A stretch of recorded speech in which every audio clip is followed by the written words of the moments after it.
Jumping back into the action now and reviewing a couple more games that I had to talk about because looking at this next game that we have coming up, the Chiefs win the Super Bowl rematch 28-18 over the San Francisco 49ers. And this rematch, looking back at the Super Bowl, it wasn't that close in score, obviously, like it was back in February. The Chiefs entered this game as still the only undefeated team in the NFL, and they entered with a perfect record, and they walked out of San Francisco without a blemish on their perfect record with that 28-18 win. The 49ers now lose back-to-back home games to fall to under 500, and now they're sitting at 3-4.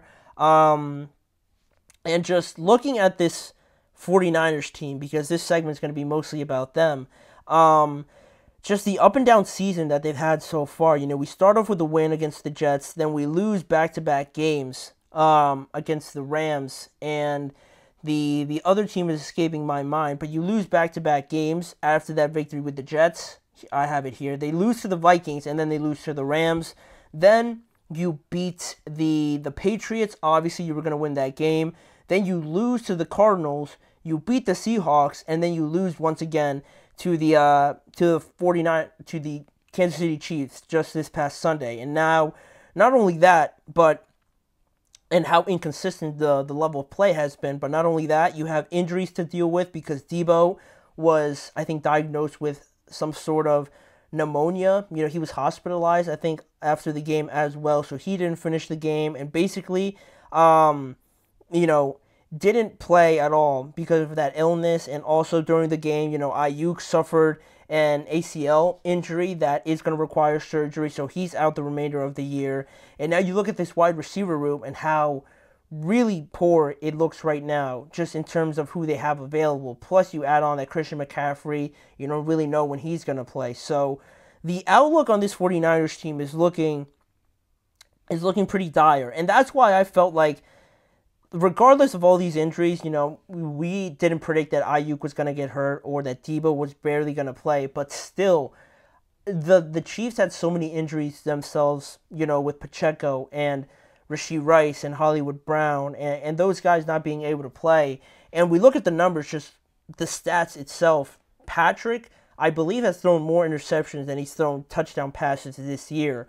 And the fact that they're still undefeated and still not playing relatively great, I felt like this was it. This was the chance for the 49ers to get a win over the reigning Super Bowl champions to kind of get this monkey off of their back. And for them to fall the way that they did, and I know they were still, the whole narrative is that, Brock just wasn't throwing at anybody. How do you expect him to win? Throwing to Ronnie Bell or these other guys, Ricky Pearsall, who just came off of that devastating injury that he had to deal with. But I would ask the same question to who's Patrick throwing to, right? Who's Patrick throwing to on offense? Because Juju Smith-Schuster didn't play either. It's basically Mecole Hardman, Noah Gray, Travis, but the 49ers still have George Kittle.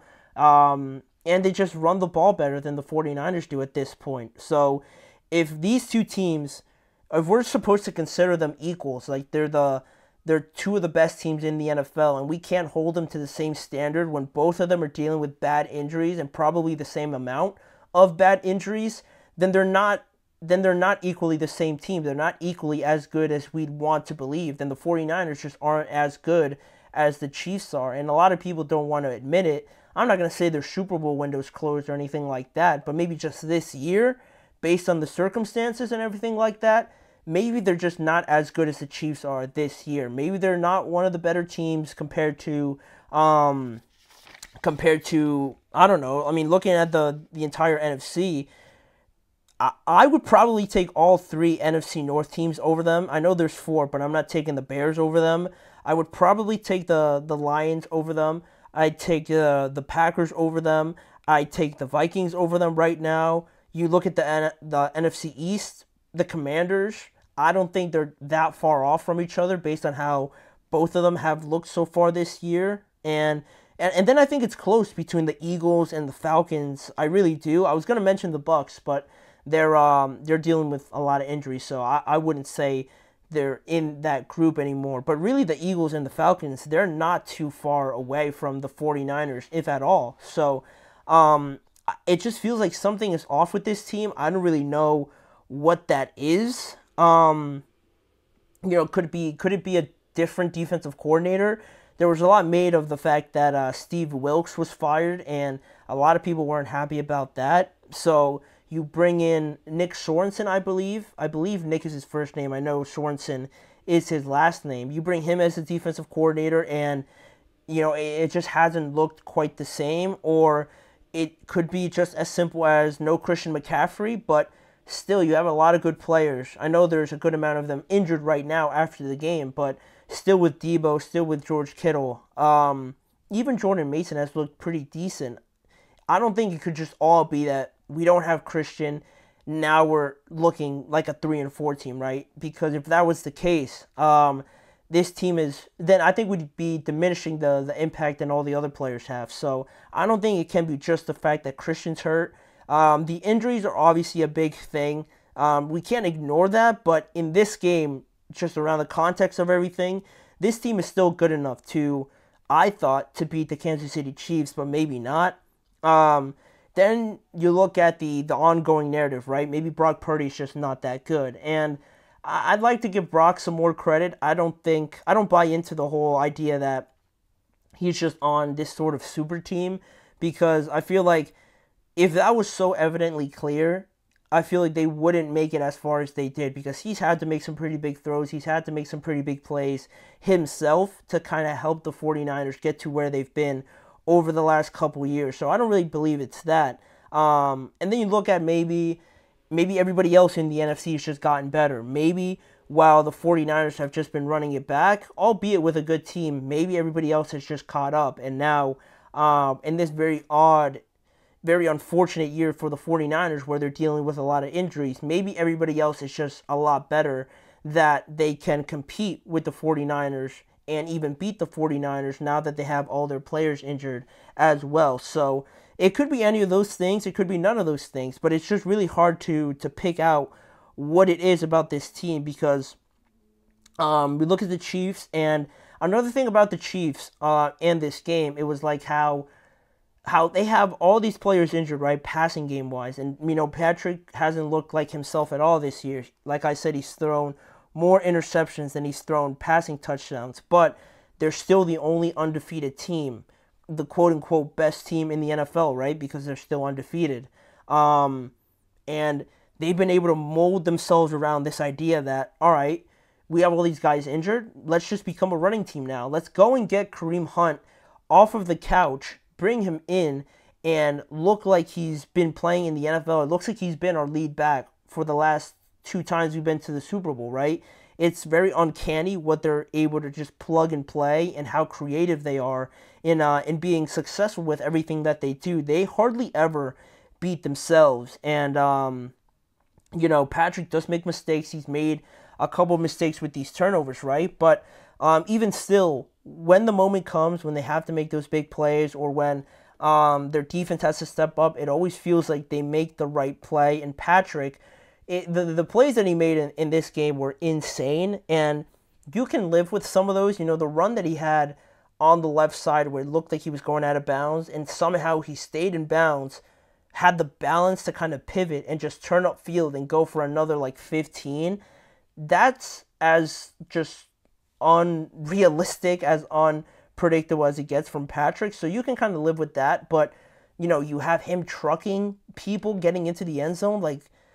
It's those type of things, plus the running game that they have now, that I think separates them from a lot of teams, right? Being able to just adjust on the fly like this. And the biggest thing is they hardly ever beat themselves, which is true. And I think in this game, the 49ers certainly had chances. They had a couple chances where they cut the lead down to 14-12, but after that, the 49ers threw back-to-back interceptions, with the Chiefs scoring a touchdown in between both of those interceptions. So they ballooned the lead up to 21-14, and they threw another touchdown after that as well. So it's a missed opportunity all in all. really felt like the 49ers had to get this win because now, like I said, you're 3-4, and in these big games where you have to have it, where you have to have it to it, I think prove it to yourself that you still belong in these conversations. Because if you look at the games that they've played against the quote unquote best teams, they lost to the Vikings. This was their really only other big game considerably because you had the Chiefs and the Vikings, who are two of the best teams. Everybody else, the Jets are 2-5, so that win doesn't really look so impressive. The Rams are also 2-5 or 2-4, I believe, as well. They lost to them. The Patriots are 1-6 right now. The Cardinals, I guess, but they lost to them and they're 3-4. They have the same record as them. The Seahawks are 4-3. They managed to beat them. I guess that one's pretty impressive. But then you get not blown out, but you lose by 10 points at home to the Chiefs. So just based on those results alone, to me it just says that you're closer to being to the Rams, or you're closer to being to the Cardinals, or even the Seahawks really, than you are being to the Vikings, the Lions, the Chiefs at this point in time. It's not completely over, obviously. I don't want to make it seem like I'm giving up on them, but this next game at home again against the Dallas Cowboys, they have no choice but to win that game because of the history between those two teams, because of how bad the Cowboys have been. They have to beat that team, because if they don't and they fall to 3-5 and lose to the Cowboys at home, that would really be a slap in the face, I think, to everybody in that organization. If the Cowboys, for how bad they've been and how bad everyone's talked about them this year, for them to beat the 49ers would be a whole different thing that we could potentially talk about next Monday. But for right now, that's where the 49ers are. It's getting pretty close to being full code red panic meter for them, but we're just barely hanging on by a thread. So we'll leave that game there, and we're going to talk about one more topic I wanted to get to, that being the Texans and the Packers game. It was a very entertaining matchup between two of the contending teams, I would say, in the NFL. So we're going to recap that and give my thoughts on it here to just close out today's show.